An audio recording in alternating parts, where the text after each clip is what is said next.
ময়মনসিংহে উৎসবমুখর পরিবেশে বাংলা নববর্ষ উদযাপন। বিস্তারিত জানাচ্ছিলেন সৈয়দ মুর্শিদ কামাল মিজান ময়মনসিংহ থেকে। অভিযান নিউজ টিভির সাথে আছে আমি সাদেরফিন ভাবনা। ময়মনসিংহে বর্ণিল আয়োজন ও উৎসবমুখর পরিবেশে উদযাপিত হয়েছে বাংলা নববর্ষ।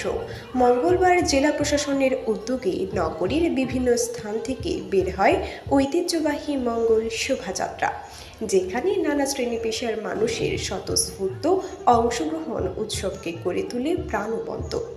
বুধবারও সেই উৎসবের আমেজ অব্যাহত থাকে। সকালে নগরীর জয়নুল আবেদিন পার্ক ও আশেপাশের এলাকায় দেখা যায় উপচে পড়া ভিড়। পরিবার পরিজন নিয়ে ঘুরতে আসা মানুষের উপস্থিতিতে পুরো এলাকা পরিণত হয় মিলন মেলায়। নববর্ষ উপলক্ষে বসেছে নানা ধরনের অস্থায়ী দোকান ও বৈশাখী মেলা। পোশাক, হস্তশিল্প, খেলনা ও বাহারি খাবারের পসরা নিয়ে ব্যবসায়ীরা জমিয়ে তুলেছেন বেচাকেনা। শিশু থেকে শুরু করে তরুণ তরুণী ও সব বয়সী মানুষের অংশগ্রহণে মুখর হয়ে ওঠে পুরো এলাকা। আয়োজনে ছিল সাংস্কৃতিক অনুষ্ঠান, লোকসঙ্গীত ও গ্রামীণ ঐতিহ্যের নানা উপস্থাপনা, যা বাঙালির সংস্কৃতি ও ঐতিহ্যকে নতুন প্রজন্মের কাছে তুলে ধরেছে।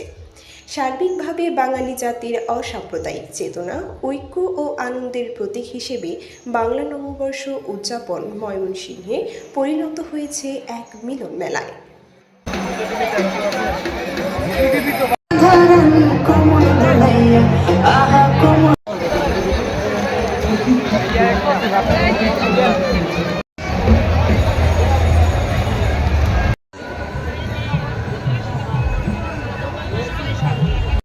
হাসপাতালগুলো